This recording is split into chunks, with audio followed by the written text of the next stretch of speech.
Début octobre 2005, départ de Bandiagara, capitale du pays Dogon. Nous roulons sur une belle route goudronnée, environnée d'un paysage rocheux pourtant encore assez verdoyant à cette époque de l'année. Notre chauffeur, Paul Guiziou, sera également le capitaine de la pirogue.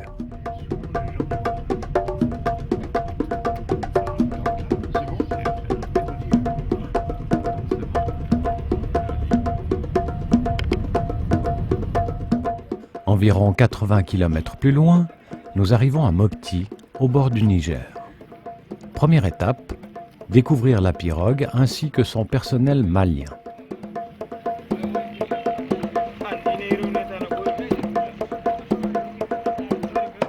Puis débute le chargement. Réserve de carburant pour le moteur, comme pour les passagers, plus la nourriture et les effets personnels.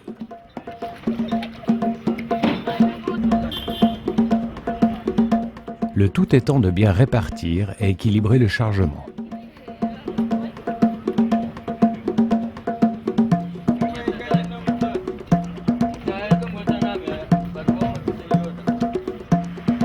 Et c'est parti!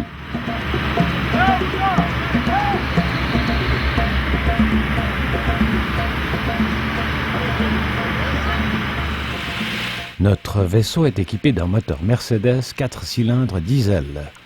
Juste à côté se trouve la cabine des WC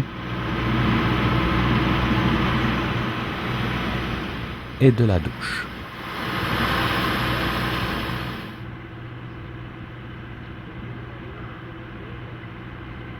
À l'autre extrémité se trouve la partie du commandement et de pilotage. Le radar n'est pas encore installé. Le fleuve Niger prend sa source dans le Fouta Djallon en Guinée et s'enfonce dans le continent en décrivant une grande boucle de 4200 km avant de se jeter dans l'océan Atlantique au sud du golfe de Guinée. Jadis, le sel, la soie, les épices et le cuivre, venus du nord, se croisaient et s'échangeaient contre les cargaisons d'esclaves, d'ivoire et d'or. Mopti, notre point de départ, se situe au confluent du Bani et du Niger. On la nomme aussi la Venise malienne ou la ville du poisson. Elle est un centre commercial important et de ce fait mélange un grand nombre d'ethnies. Bozo, Peul, Bambara, Dogon et quelques Touaregs. Notre périple de ces prochains jours consiste à rejoindre d'abord Tombouctou à une distance de 380 km. Sous une chaleur de 38 degrés, chacun prend ses marques et trouve une occupation personnelle.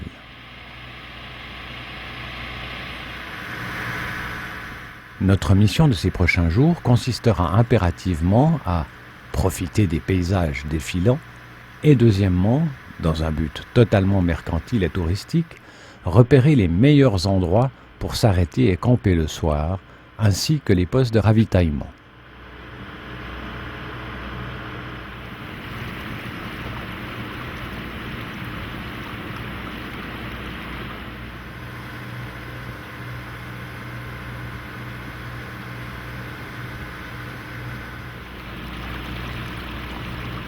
Le câble qui longe la coque ainsi que son jumeau de l'autre côté servent à faire tourner le gouvernail. Présentation. Voici Ambaga Karambé, dite Mama. Nos deux touristes Kobe, Paul Guiziou, capitaine et cuisinier, ainsi que Jean Bastian, organisateur et directeur de l'hôtel Le Cambari à Bandiagara.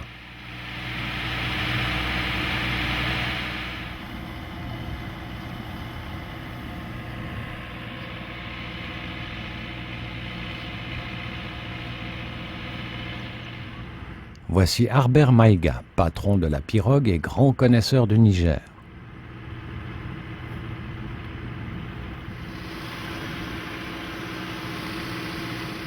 Étonnamment, le moindre petit village possède sa mosquée. L'islam est présent partout au Mali, bien que la majorité de sa population reste animiste. Malgré une température oscillant entre 37 et 40 degrés, notre réserve de boissons est transférée au fur et à mesure dans le réfrigérateur de la pirogue pour notre grand plaisir. Au détour d'un virage, nous atteignons une zone habitée par la faune locale. Ici, un ibis. La diversité des types de construction nous étonne. Cela est peut-être dû aux différentes ethnies habitant le long des berges.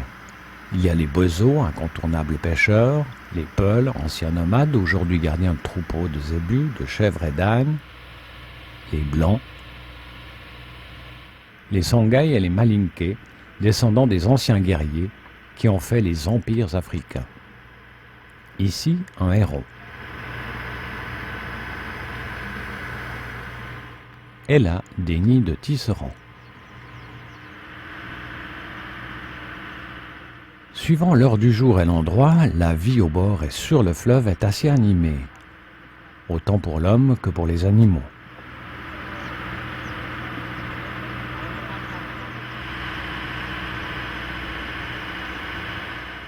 Nous arrivons dans une zone dont les arbres sont recouverts de nids de tisserands. Cet oiseau a la particularité de tisser son nid, d'où son nom, et de s'y introduire par le bas.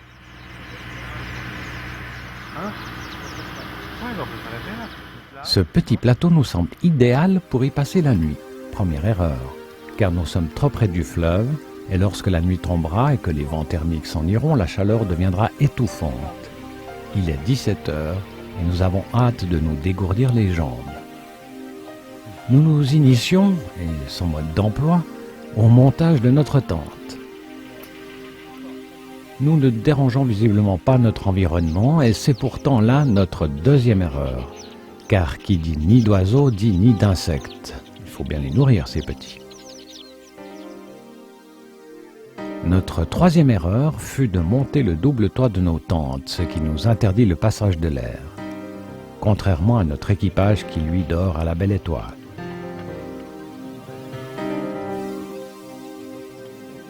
Des moustiquaires sont installés tout autour de l'habitacle de la pirogue. Et alors que le soleil descend tranquillement à l'horizon, Paul et Adia commencent à préparer le repas du soir. Le soleil est maintenant couché et nous commettons notre quatrième erreur, à savoir allumer les tubes fluorescents de la pirogue. L'effet ne se fait pas attendre. Des milliers d'insectes viennent s'agglutiner sur toute la surface des moustiquaires. Nous mangeons rapidement et allons nous coucher. 5h30 à l'aube d'une première nuit plus que difficile, nous avons tous quelques peines à refaire surface. Les tentes sont démontées et le matériel est embarqué. Le petit déjeuner est dégusté sur la pirogue, le tout dans le frémissement d'un vent thermique matinal qui nous remet tous de bonne humeur.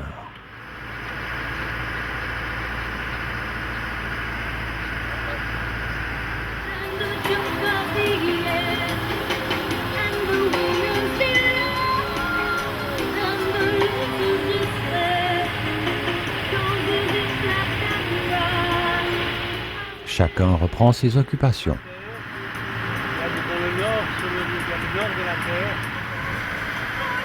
Les oiseaux nous suivent ou nous suivons les oiseaux, peu importe, nous apprécions.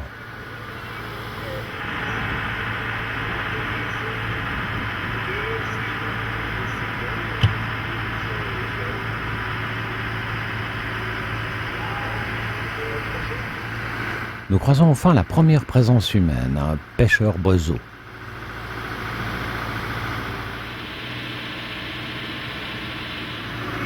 Puis un village de pêcheurs bozo.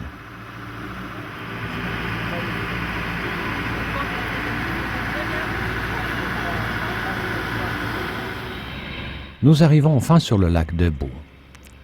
Véritable mer intérieure long de 45 km, considéré comme une zone de reproduction de hérons, il abrite plus d'une trentaine d'espèces d'oiseaux, ainsi que les incontournables pêcheurs bozo, ce qui veut dire les maîtres des eaux.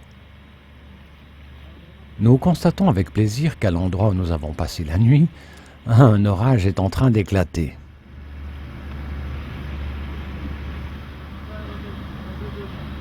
Après plus d'une heure de traversée, nous apercevons enfin la côte.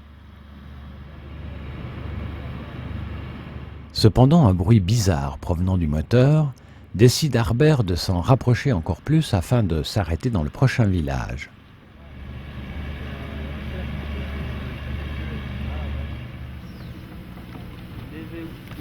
Ibrahim, notre pilote, conduit avec maîtrise notre pirogue dans un étroit chenal.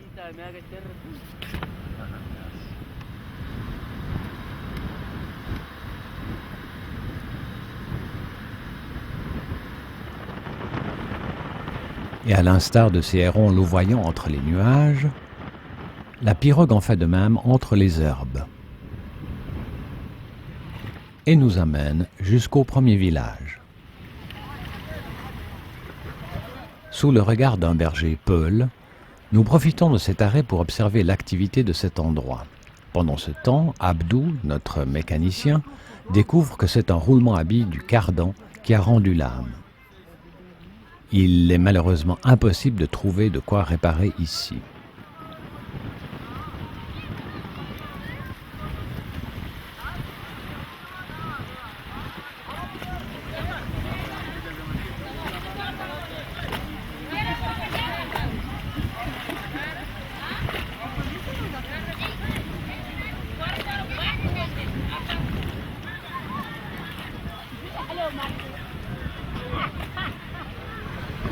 Manuela ne manque pas l'occasion de faire connaissance avec les enfants du village,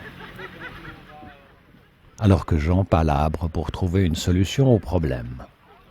Pour ma part, je regarde dans une autre direction.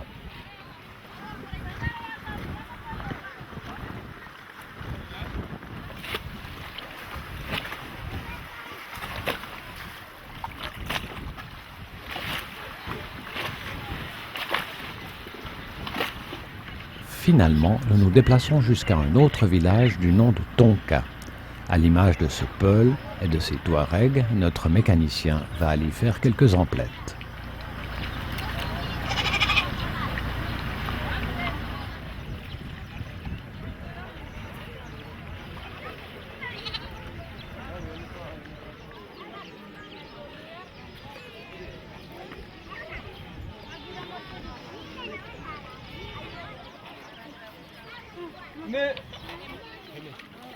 Mama Karambé en profite aussi pour acheter une poule, marchandée à un peu plus d'1 euro. Le problème au Mali, c'est de pouvoir rendre la monnaie.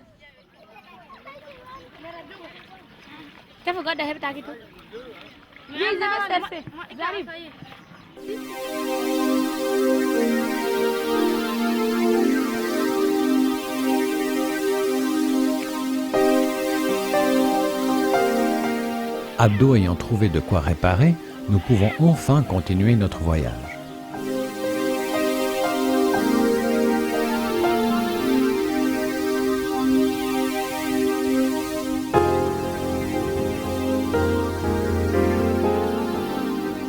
En fin de journée, nous trouvons l'endroit idéal pour nous installer, cette fois loin de la berge et des zones verdoyantes.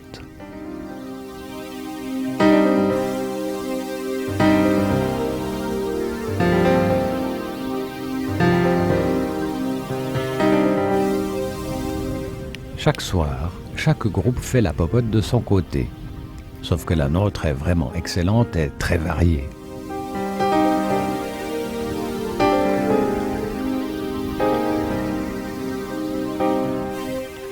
La leçon étant retenue, nous nous éclairons dorénavant qu'avec les lampes à pétrole. 6h30, après cette fois une bonne nuit de sommeil, nous plions le camp et repartons sur le fleuve. Les premiers signes de vie sont les barques de pêcheurs.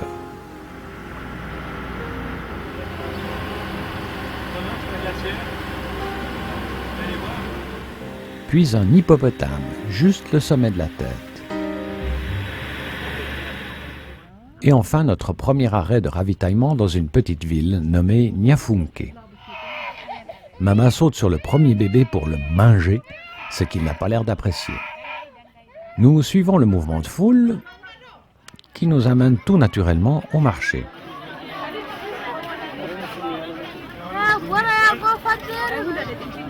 Pendant que Paul s'occupe des achats, nous observons les produits à la vente ainsi que l'ambiance locale.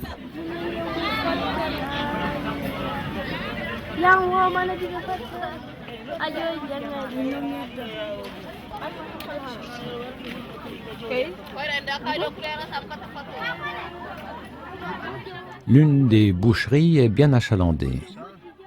Et pour ce soir, ce sera donc un gigot de mouton.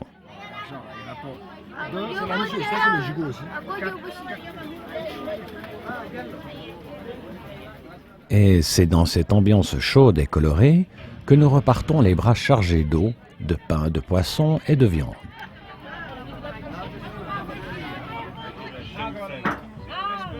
Après l'immanquable indiscrétion, nous repartons avec le sourire épanoui de Mama et son poisson.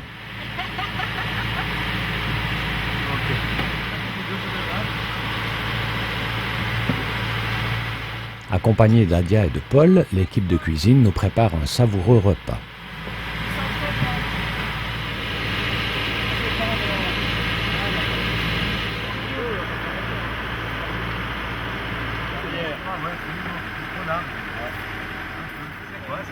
Plus tard, nous remarquons une superbe embarcation que notre pilote décide d'aborder.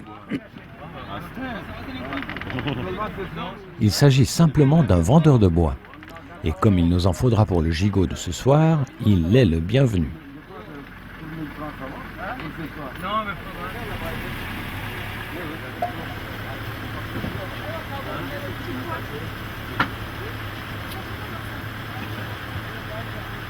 Manuela en profite pour distribuer un cadeau. La transaction se fait assez rapidement, mais nous laisse quand même le temps de comparer leur cuisine avec la nôtre.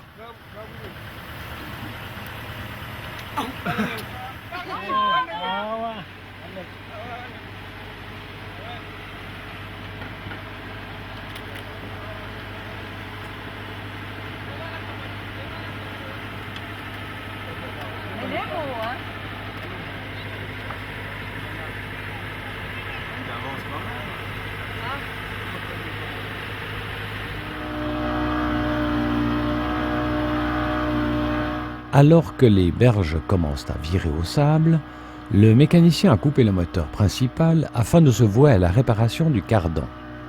Nous naviguons maintenant avec le moteur hors bord à une vitesse de 12 km à l'heure.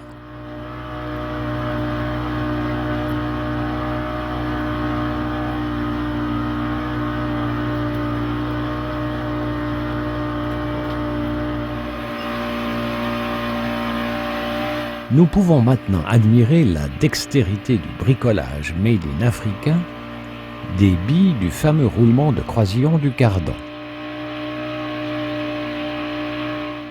Le petit moteur est malheureusement aussi bruyant que l'autre. Un bon coup de graissage annonce la fin de la réparation.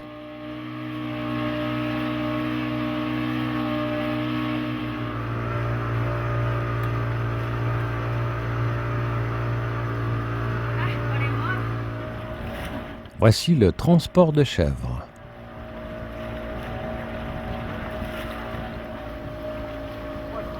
Visiblement, le sable commence sérieusement à envahir les bords du fleuve, à notre grand bonheur. Malheureusement, le temps est aussi en train de se modifier, car un vent chaud et assez fort, mais surtout chargé de sable, s'est levé. Merveilleux pour la vision picturale, mais bien moins bon pour la navigation. En effet, qui dit vent, dit vague, et avec notre embarcation, cela devient plutôt délicat. Nous allons donc bientôt être obligés de nous arrêter, comme les transports publics.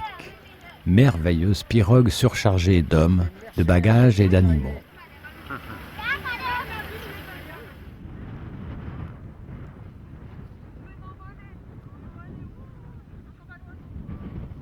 Et c'est dans cette ambiance extraordinaire que nous choisissons d'installer notre camp pour la nuit. Et de manger notre gigot de mouton.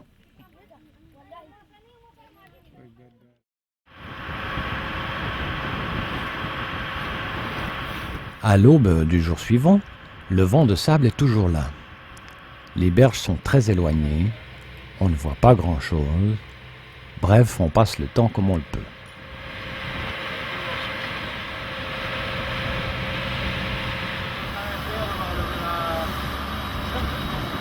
Puis nous nous rapprochons du bord afin d'être un peu moins secoués par les vagues, ce qui nous permet d'observer de plus près des campements de pêcheurs.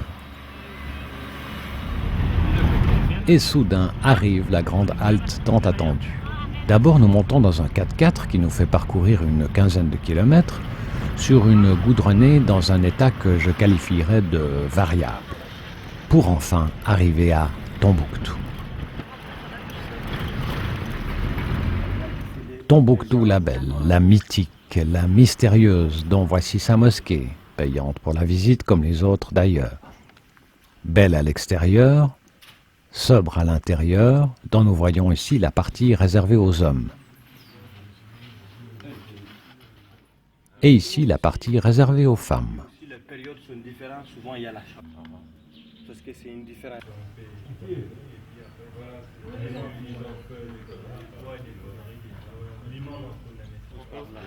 Mais à part quelques fenêtres de style marocain et quelques belles constructions, Tombouctou, c'est aussi cela. Heureusement qu'il existe encore la vie courante. Celle-ci est presque plus intéressante que la ville elle-même. Comme l'appel à la prière, par exemple.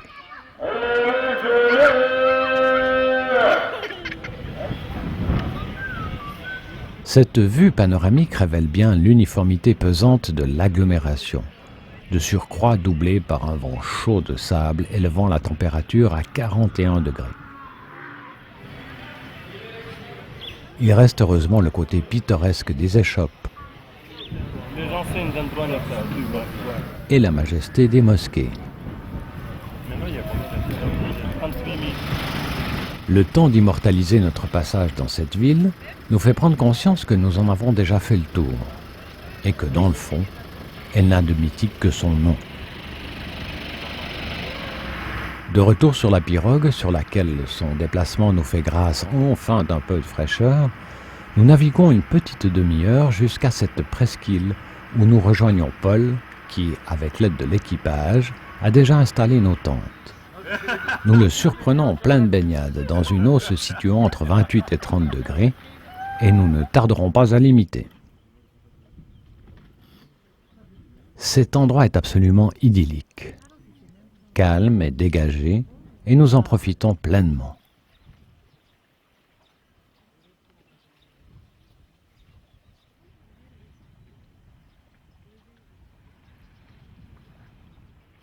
Il faut juste faire attention aux épineux. La fin du jour approche, donc l'heure du repas et du dodo aussi.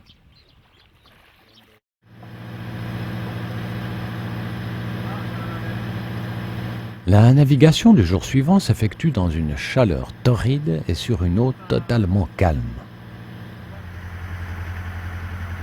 Les paysages sont de plus en plus désertiques, mais il ne se passe pas grand-chose. C'est pour cette raison que nous décidons aujourd'hui de nous arrêter à 16 heures et de nous installer sur le sommet d'une berge recouverte de sable. L'endroit est parfait, calme et serein. Malgré la présence d'une maison de berger, nous ne sommes pas dérangés et passons une bonne nuit.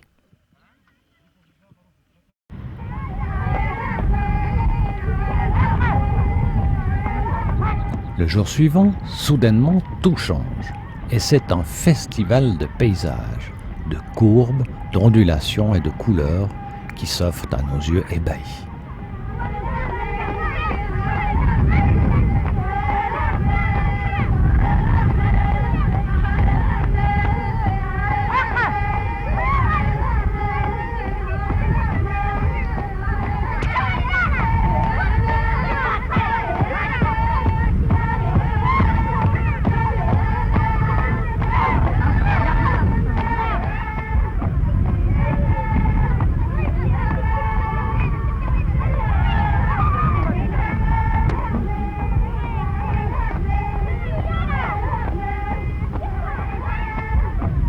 En fin de journée, l'esprit rempli d'images merveilleuses, nous croisons cette femme qui tranquillement fait sa prière au bord de l'eau.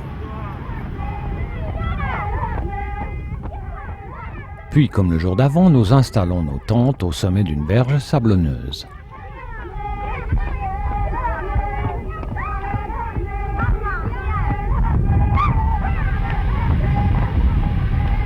Aujourd'hui, le fantastique festival d'images continue.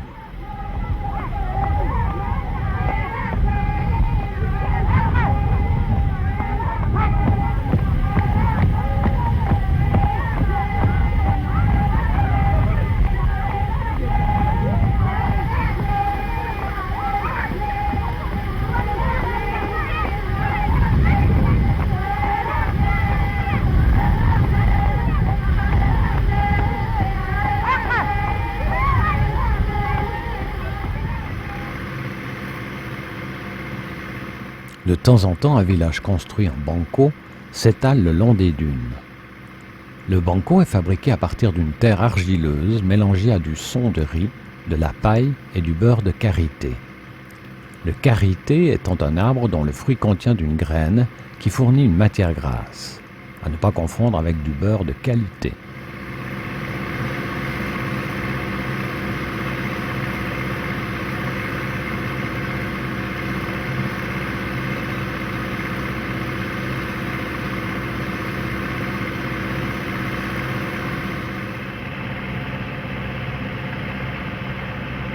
Puis nous approchons d'une zone plus délicate puisque le fleuve est parsemé d'énormes rochers.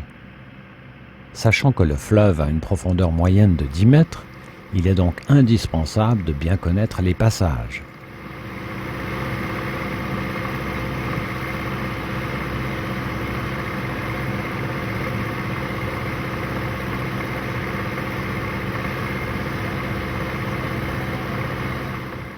Plus loin, nous arrivons dans un lieu appelé le barrage, et étonnamment nous longeons un petit village totalement abandonné.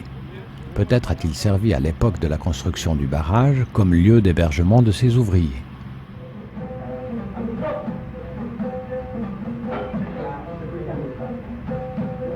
La couleur du sable passe soudainement au rouge.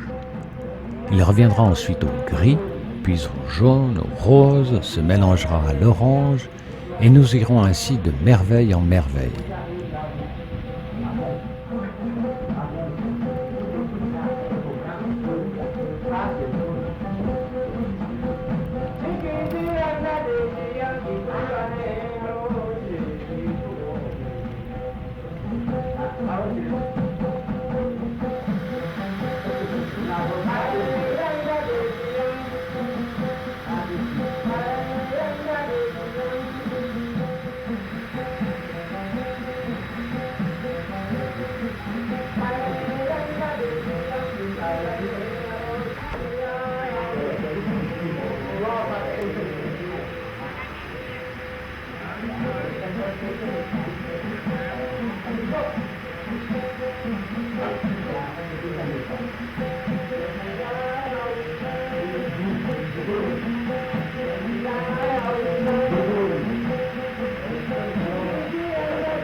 De temps à autre, le passage devant un village nous apporte un peu d'animation.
Après cette splendide journée de navigation, nous choisissons à nouveau le sommet d'une berge ensablée de couleur orange pour y installer notre campement.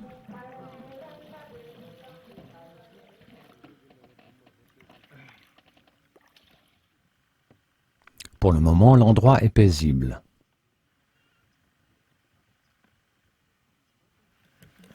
J'en profite pour vous montrer le confort dans lequel nous dormons.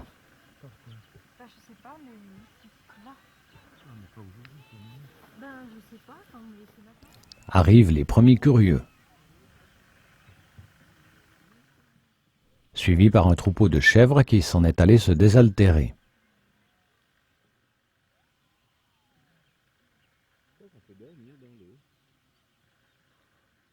C'est ensuite le bruit étrange produit par le vol de centaines de tourtereaux s'abattant sur les cultures de riz. Nous nous trouvons à quelques 300 mètres d'un village de brousse et en ce premier jour du Ramadan, nous aurons même droit à quelques chants nocturnes, après avoir pris contact avec la jeunesse locale.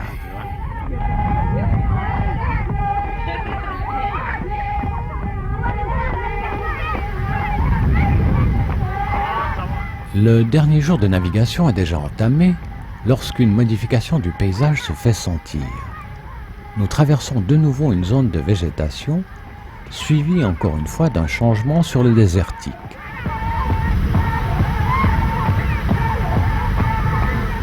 Mais cette fois, les bords du fleuve commencent à s'animer, aussi bien par le nombre d'habitations que par la quantité de troupeaux que nous croisons.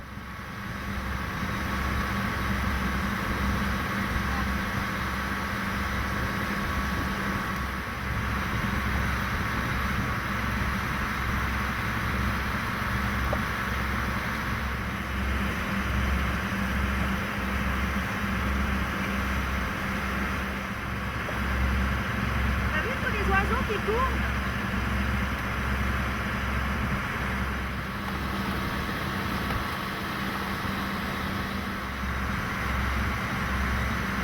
Enfin, nous arrivons dans la région de la paille. Tout est fait de paille, les maisons, les barrières des enclos, les barrières de culture, jusqu'aux pinasses qui ne transportent que de la paille.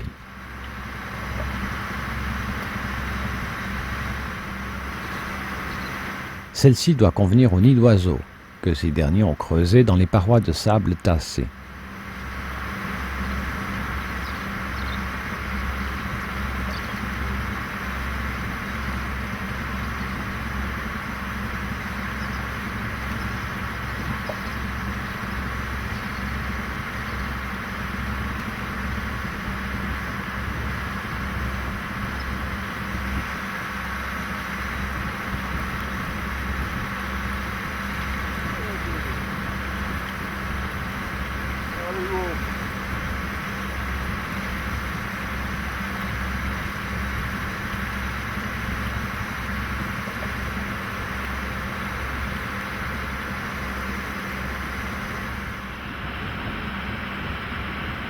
Alors que les berges se couvrent petit à petit de villages et de mosquées,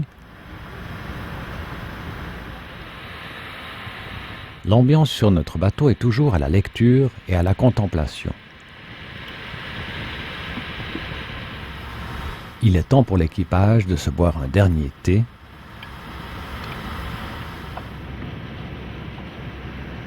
et au pilote d'effectuer une dernière correction de trajectoire au moyen de ce système sophistiqué.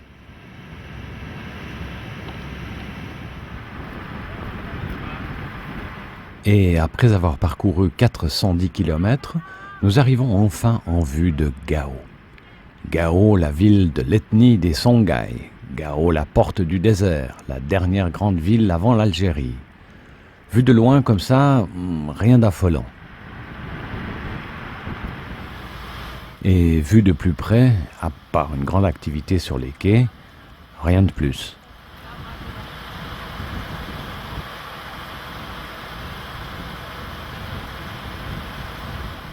Donc, à l'instar de ce gecko, nous allons nous y restaurer et passer une bonne nuit à l'air conditionné.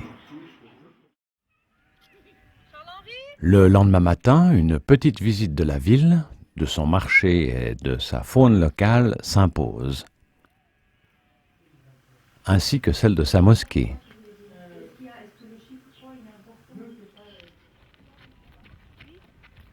Finalement, j'ai préféré filmer un beau zébu plutôt que le fameux site archéologique dont tout le monde parle et qui se trouve sous cette immense bâche en plastique, sous laquelle on ne voit rien. Cela étant fait, nous reprenons la route, d'abord jusqu'au bac qui ne va pas tarder à aborder.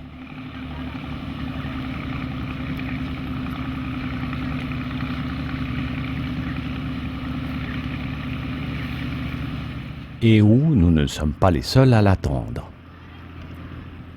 Au passage, nous avons tous une petite pensée émue à notre maman.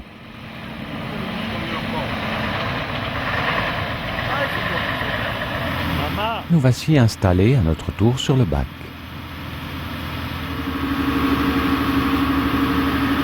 Et profitons de faire connaissance avec les animaux, les hommes et les machines.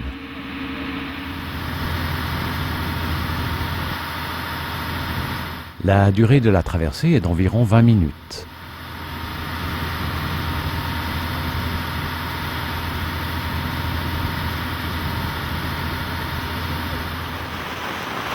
Nous roulons maintenant sur une bonne route goudronnée, ce qui nous permet de tenir une moyenne de 100 km/h.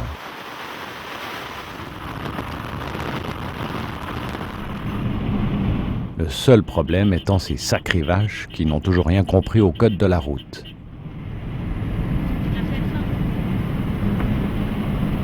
Après une bonne heure de route, nous apercevons à travers la brume une région montagneuse. Un arrêt boisson s'impose car il fait très chaud. L'asphalte commence malheureusement à se parsemer de nids de poules. Mais nous nous arrêtons de nouveau pour mieux déguster cette région. Voici le mont Ombori, le point culminant du Mali. Son altitude est de 1155 mètres. Et nous en tirons parti dans la joie et la bonne humeur. Au loin, une autre formation rocheuse dont les aiguilles de gauche se nomment la main de Fatma. Ces blocs de grès que le temps et l'érosion ont taillés seront d'autant plus imposants qu'ils se situent dans un paysage uniforme de sable et d'épineux, perdu au milieu d'une immense steppe. L'état de la route se dégrade malheureusement toujours plus, et l'inévitable finit par arriver. Notre chauffeur n'arrive pas à éviter un profond nid de poules et c'est la jante qui en a pris pour son grade. Heureusement, rien de plus. 1 heure plus tard, une autre pause boisson. Au loin, le paysage ne présage rien de bon. Visiblement, nous allons nous offrir un bel orage. Et ça commence.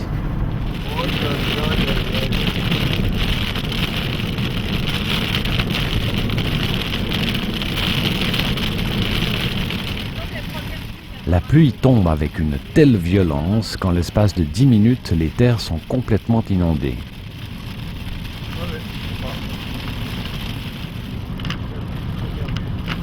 Durée de l'orage, environ 1 heure. Et après 657 km parcourus, nous arrivons enfin à l'hôtel Le Kambari de Bandiagara. Dans cet endroit merveilleux et juste pour le plaisir de se rafraîchir encore un peu, allez, on se paye un petit orage.